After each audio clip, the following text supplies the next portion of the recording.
got a question? Ask Tom on Home Show Radio. This is Home Show Radio live on Facebook and YouTube. Your questions, Tom's answers. Now here's Tom Tynan and Charlie Mosier. And we start with Facebook Live, YouTube Live, everybody's live. We're alive. Are you alive out there? I hope so. We are surviving everything just fine here at Mosier Media and Home Show Radio, and hopefully we can help you too. If you've got any issues, you certainly can ask us today while we're here for you. Charlie Mosier is here with us. He is running the board, running all the buttons, and he has no water at Mosier Media. I can go or his house. And we also have Frankie is still standing by. Frankie's back. If we want to go back to him. No Frankie this week. We got enough out of him last week. Well, Frankie was right, and we are having a hard time here. But we'll get through it. We always do. I like to say that the bigger the storm, the better the story you take from it. And have we got some big ones to take from this one? Oh, yeah, and I've got to travel all through the state tomorrow back to Houston. I sequestered myself down, which I survived down here, but I just got a email from Comcast Business that they're working to secure my service. So, Charlie, I might be in Mosier Media doing the show this weekend. So we will see. Exactly. Hey, we got a plan for everything around here. Don't forget, Saturday at 9 to 11 and 9 to 12 and Sunday 8 to 11 for Home Show Radio, where we're going to do the post-mortem. Before we did the pre-mortem, now we're going to do the post-mortem show about all the stuff that we tried to avoid. But you know what? I might have surprises to share with you also at my house when I get there tomorrow afternoon. You may indeed. And remember, if it's post-mortem you're looking for, the place to be is at Sports Radio 610 at 7 a.m. Because you can bet. That's right. There's going to be a lot of post-mortem on this show, and the Garden Pros take on Joey from Enchanted. Will be on this weekend along with Danny for the whole 2 hours to, as they say in Monty Python, bring out your dead. It's going to be. Yeah. I don't know about you. Sandy is just beside herself with how much she's going to get to spend at the garden centers now that she's got to replace all the landscaping in the. And you know what? Because I'm the home guy, I don't care if a pipe bursts, a wall comes down. To me, that's like every day at the job, right? Right. So it doesn't bother me if I find that, like it would bother most people. But my plants and my fruit trees, it has been devastating me in my mind. And what I find out the next week is things don't come back or do come back, I am going to be listening to Danny. I'm going to just be crying on his shoulder. I know it. Well, and we have a lot of people with a lot of questions, and I'm going to let tee you guys up first for watching today. Just so you know, a lot of the questions we use on the program that we have already selected have come from the Ask Tom section, Home Show Radio, and almost none of them have anything to do with what we've just been through.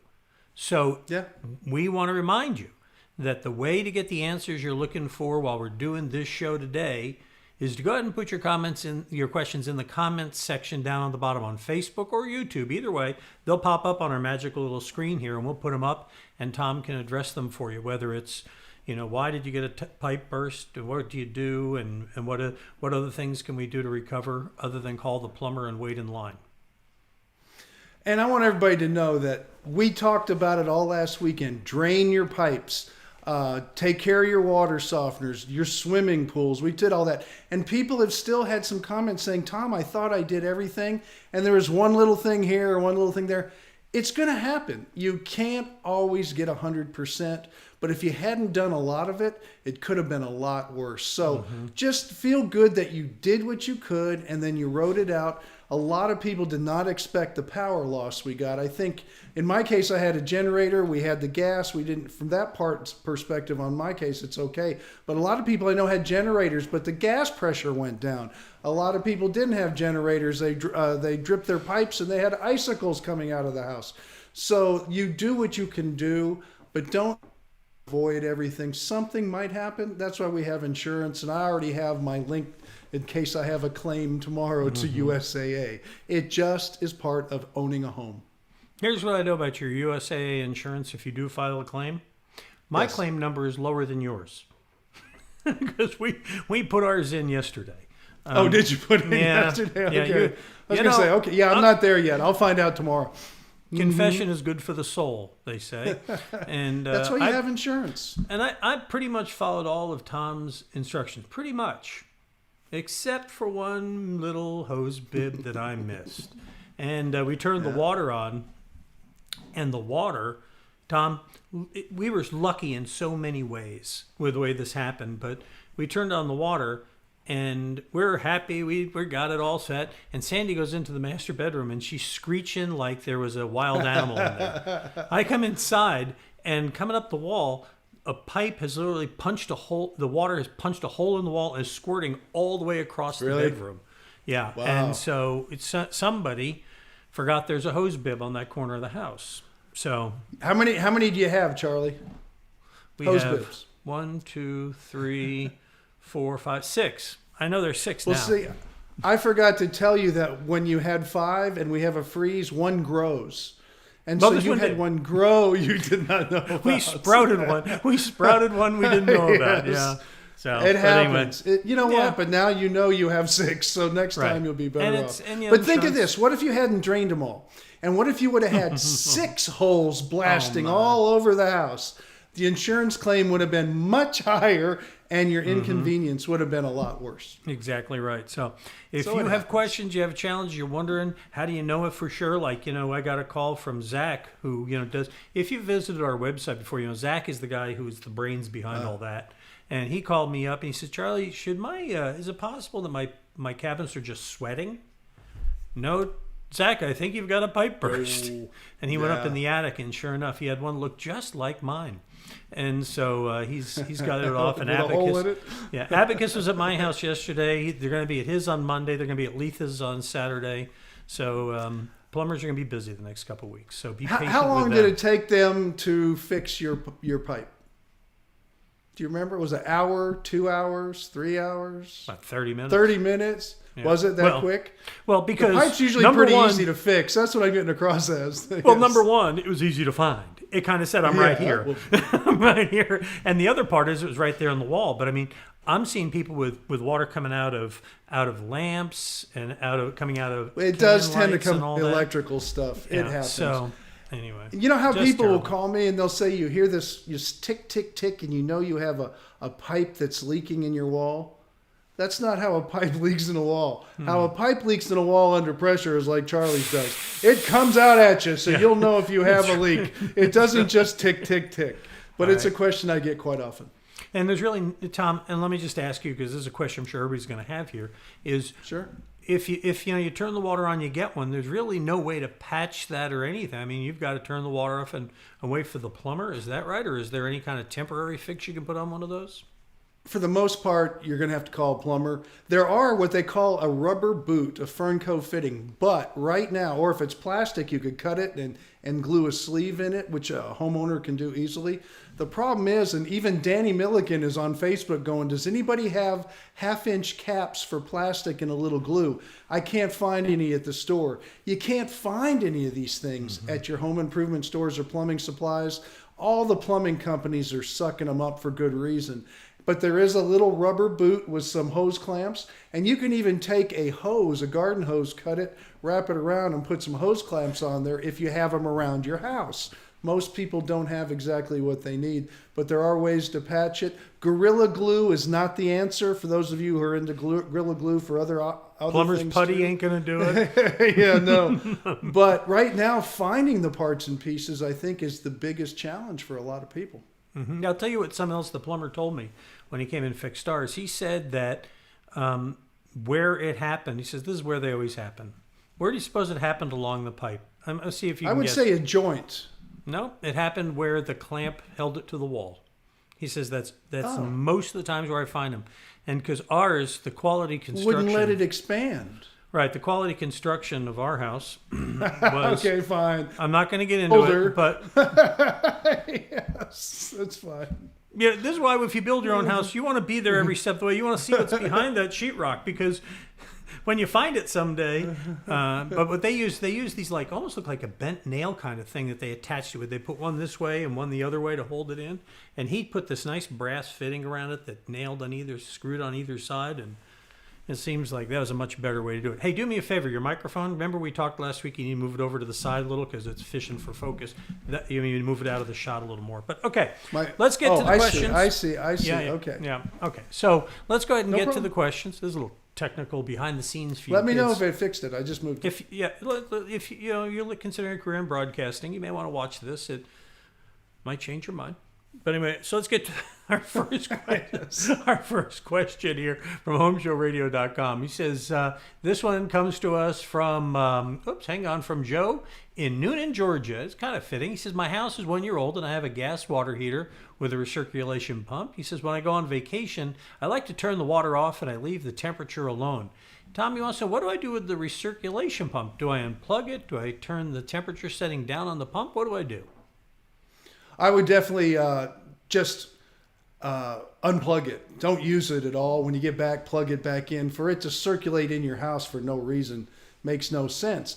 But at the same time, if it's wintertime and in Georgia too, just like we should do it in Houston, Dallas, Austin, San Antonio, it's always a good idea in the wintertime, if you're going to leave for any length of time, turn the water off to your house and drain your pipes. And if that's the case, you certainly want to turn off your circulation system. And if it's unplugging is how you do it, or a breaker is how you do it, or if there's even an off switch, it depends on the system. Yeah, turn it off. I will tell you one of the other things we're getting a lot of, there's a lot of news about right now, Tom, besides the fact that here in the Houston area, water pressure is supposed to be low and the boiling orders are in effect. Now, we're doing this on the 18th of February, if you watch this later, but the boil order is supposed to be in place until the pressure comes back up. And I read just before coming on with you that they don't expect that water pressure to come up until Friday. And so we're waiting to turn our water back on because we came here to the office today and we turned it on. And I mean, the hose bib right by the faucet where we turn the water on had about the PSI of an old man standing at a urinal. I mean, it just was barely anything. Thank you. Just Yes. figure that was so much visual. You know? But Charlie, go ahead. And then I got to clarify one thing you said. I was just going to say, so they're saying, so we're waiting to turn our water on here until the pressure comes up, and we're going to have a freeze tonight. We're going to have a freeze tomorrow night. And so we're probably waiting until Saturday to throw the switch and bring ours back online. You were going to say? Yeah, you said the boiling order. You'll get your pressure back before the non-boil or the non-boiler, I guess you might call it, will come into effect. The reason is once they get pressure up, everything's back going. They take samples and they have to send it to Austin. And to get rid of the boiling order, they have a 2 to 3 day wait period for testing. And then the test has to come back clean. Then they'll say, even though you have pressure, you're taking showers, you're still drinking bottled water, you'll still have to boil it until that non-boil order is dry, they stand down from it. So one is not quite associated with the other, but the pressure coming up has got to come first. I heard some interesting news about electric rates and what's happening to people with some providers. And Yes. we'll talk about that one in a second. Let's get another one of our questions here from the Ask Tom mailbox here first. This one comes from Mike in Galveston. He says, I'm building a beach house here, Tom, and we're using 2x6 studs and 5/8 inch plywood. We're going to add house wrap, then hardy. Should I tape the seams of the plywood to try to keep air out? I'm also using ridge vents and soffit vents and fiberglass insulation. Any other ideas you could offer, Tom, would be great. It's a simple answer. The answer is no. Don't tape the joints of the plywood. That would be a total waste of time, and I'm not sure how long the tape would hold to the plywood, so just forget that. The whole idea that you're using a house wrap eliminates the need for all that tape. That's one of the problems I'm having with one of our new sheathing packages that is out there right now, where they're using this new type of sheathing because plywood is becoming more scarce, and even OSB board is becoming somewhat scarce. And so they're having to tape all the seams, and it's just not a good idea. When you use a house wrap, you avoid the taping of the seams, which is it has a more foolproof result. It's all covered because you wrap it, you overlap it. You've got that all covered. There'll be a little taping, but you never would know. Don't even waste your time.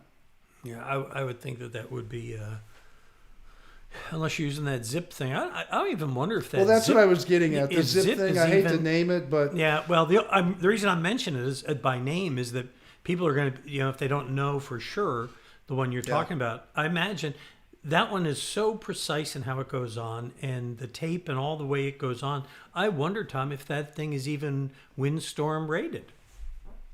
I don't think it's going to be windstorm rated. No, you'll see it used in areas where they have wind ratings, but not in Galveston County or on the island.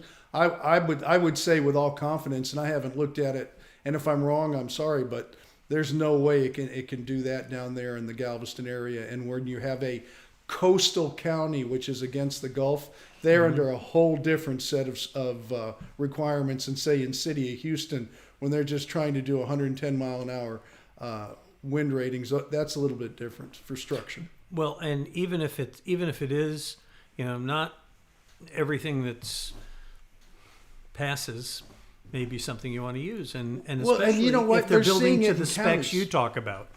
Yeah, but you're seeing all that done in county. County doesn't have any kind of requirements like that. And that's where all the building's going on. There's some going on inside Houston, don't get me wrong, but they run a different standard than, say, counties. And people are used to the production homes going up all out in the counties. And this pretty much you can do whatever you want to do. The only trades that have rules to follow are electricians, refrigeration people, HVAC, and of course electricians. And then if you get into irrigation, they're supposed to follow state laws too, because that's regulated by the state. But as far as structure and permitting and all that in the counties, there's no inspections and things when it comes to that. And pest control. That's probably true. Yeah, poison everywhere. You kill everybody. Just saying. I don't want, if Good. Raleigh's watching, if Raleigh Jenkins watching, I don't want him feeling left out here. But anyway. Yeah, sure. He's good. Yeah. So it's interesting you bring up electricians, because I'm not sure how much of the news you've been watching. I know you're over there in your hollowed out volcano down there in Brownsville, but they got a lot of news. We're watching the news. Yes. I came across a story this morning that at first I said that surely that can't be true. But then I found out, yeah, it is. That apparently, Tom, what I've heard here is that there are these electric retailers, and I got this from a reporter at Channel 2, that they buy so much electric, and demand has gone up to where they don't have enough left, and they're having to go out and buy it on the spot market right now, which is they're outrageous pricing right now on the spot market, and they can't afford it. And they're telling people, they're offering people $100 bonus to leave them and go get another carrier. And if you don't do that and they go out of business, you're going to be put on with a provider of last resort at a rate that is going to make your fillings fall out. So okay, I know this story. The story was written, I don't think, as well as it should have, and it had numbers I was that hoping, weren't quite right. Because when I read this, it was scary, and I figured When if they were anybody could talking straighten about us out, it would be you. If it's the story that I read, and I think it is, where there was comments in there about $450 a day for electrical rates in a home, that's not true. If you've locked in a rate, yes, you're locked into that rate. If you're on a variable rate, it's going to go up and down. So don't think you're going to get that super low rate you're getting, because they're going to have to adjust it. If one of these commodity brokers had bought a bunch and then committed too much and there's no bailout or anything for them, then they might ask you to leave so they don't go out of business, or just take your money until they do go out of business, and then you're going to have to shop again. It's not going to happen overnight. The shopping is something that we've been doing. Electricity rates go up after this. For the short term, I say yes. So what I would tell you to do, if you have to go out and shop again, and there are people that want your money, shop for the lowest rate. Don't lock in for a long period. Let everything settle down. You're going to get through the summer with higher rates. But some of those numbers they were throwing out there, and the scare on the top of that really bothered me a lot. I'm glad you clarified that. The one thing that I did verify that is true is that when I put in my zip code at Power to Choose, there would Yes. usually be pages and pages of options. Oh, yeah. This morning there were 23. Yeah, but can you blame? But there's still 23, right?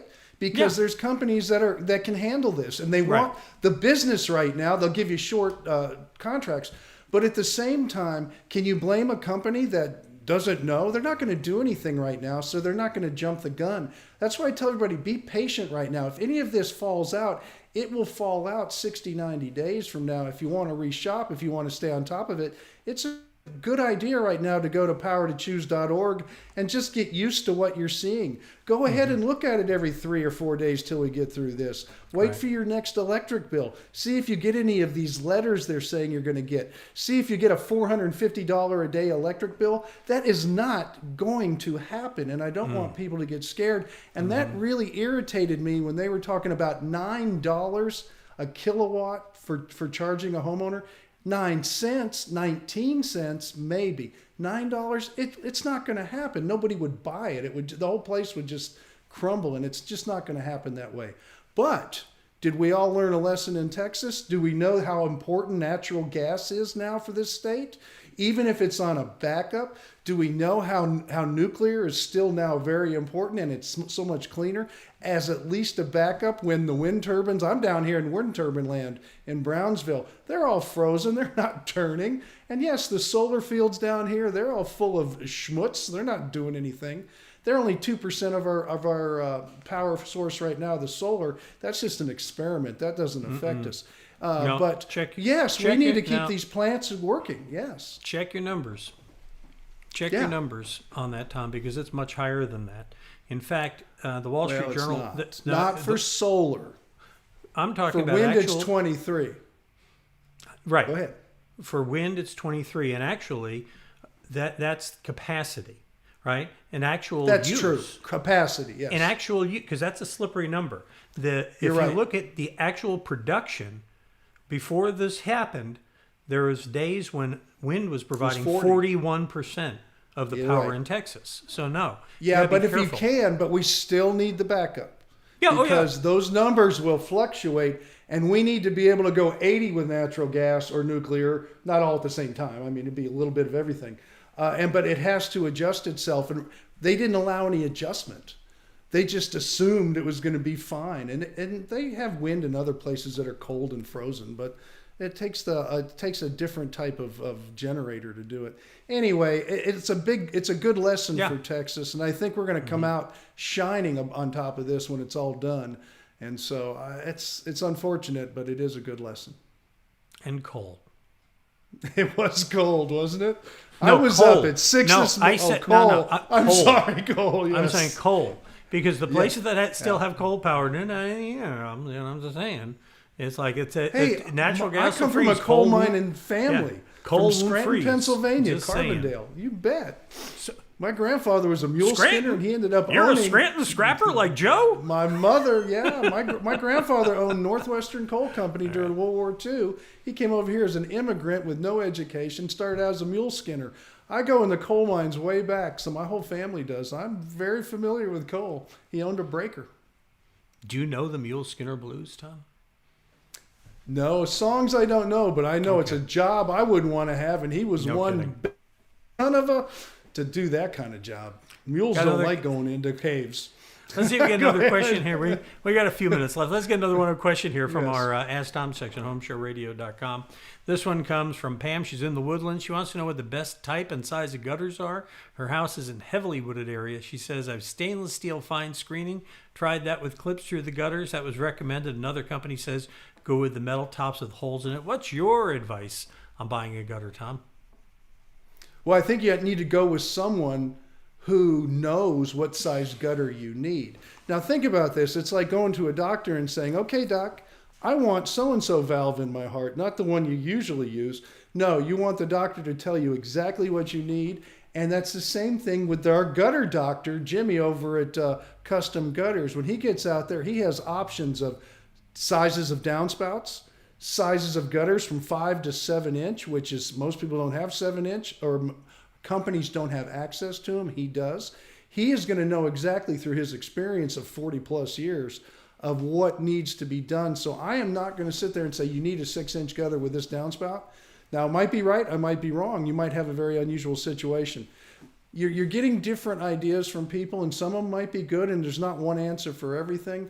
But buy it from someone you trust. You are not the one to make the decision. Your decision is to get the right company. Their decision is to make sure you're a customer that has the results you want and that you need, and that you have a good quality job done on your home. The gutters, I'll tell you something cool about custom gutters is that we came out and we had them come out and add something to ours because we put this porch in and Sandy discovered the water's coming down. So Jimmy came out, in about 10 minutes he said, yeah, we're going to run right here, wrote a couple markings on the wall on the left.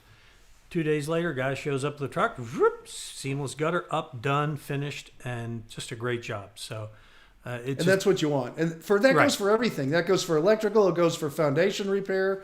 You want to have an idea of who to hire, who to talk to. You like the information, come to us, ask questions, give it some guidance. But when the bottom line comes down, it's you've got to hire the right person. They need to know more than you. Wouldn't it be cool if there was one place where you could find all kinds of people like that you could trust? I opened the door. Are you going to go through? Or do you want me to walk through? Opportunity knocks, but you must open the door.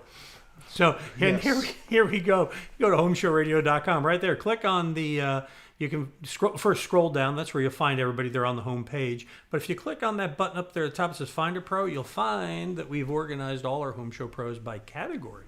And this comes in real handy if you know you need a plumber, but you can't remember the name Abacus. You can go there, click on plumber, and there you'll be. I don't know why a plumber came to mind just off the top of my head. But anyway, it came off a lot of people's heads. Now, Tom, I think there's something important we need to talk about before we go about that.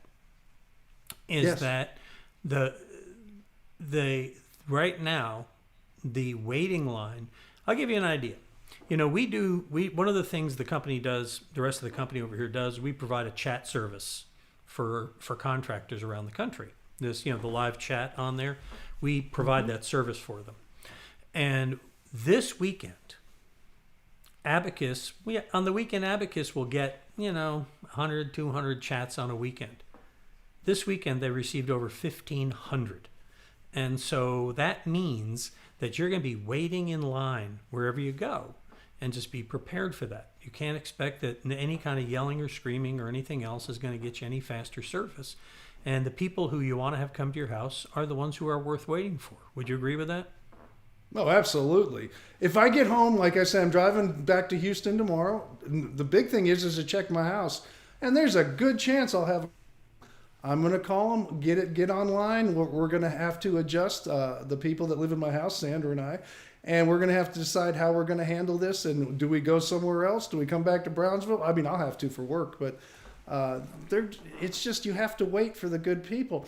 And Charlie, I'm in the training programs down here in Brownsville for Texas Southmost College for training plumbers, electricians, and stuff. This is something that's going to go on for a long time in our country. So that's why when you have somebody good, just hold on to them and use them and trust them.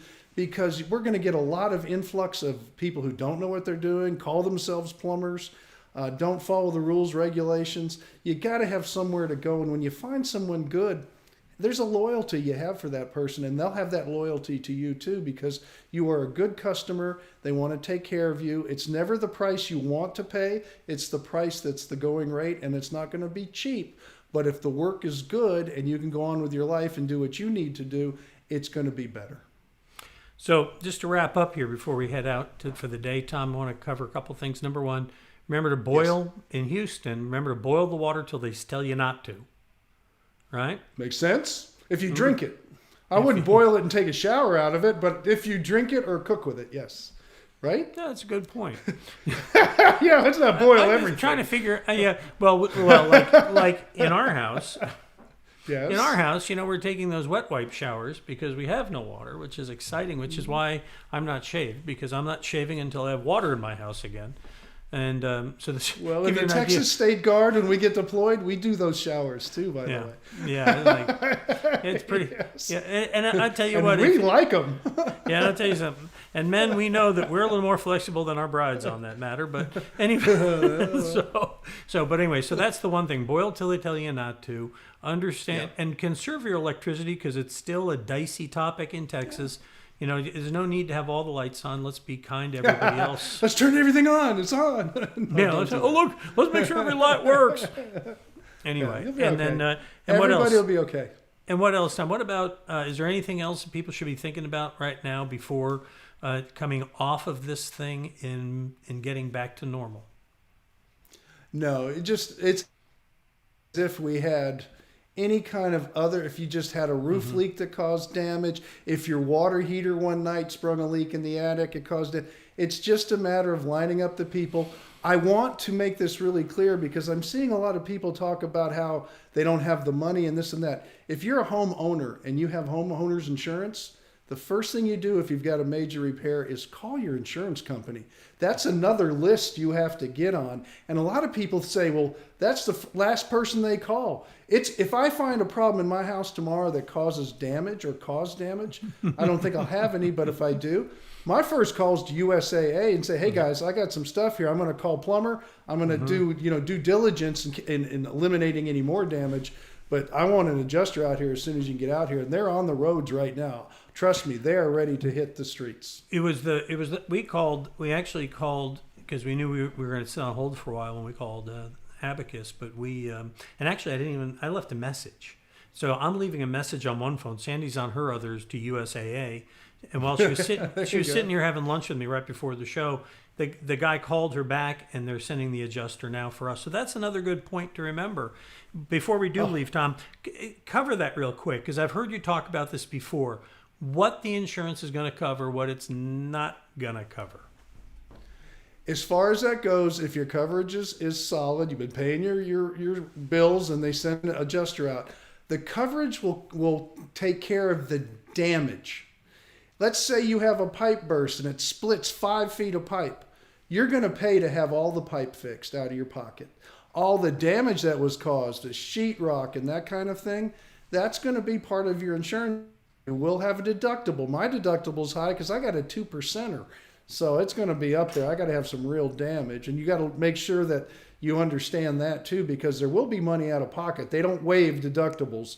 You have to pay it by law. So make sure you're prepared for that.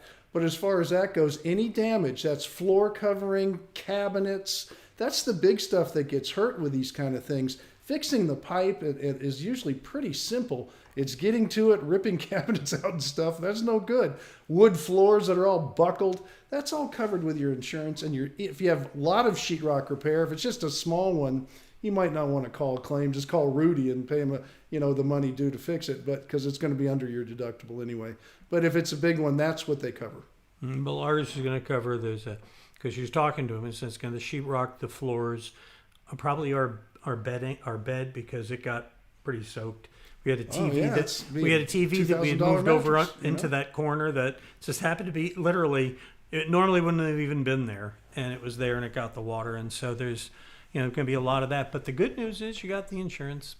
Might as well take advantage of it, right?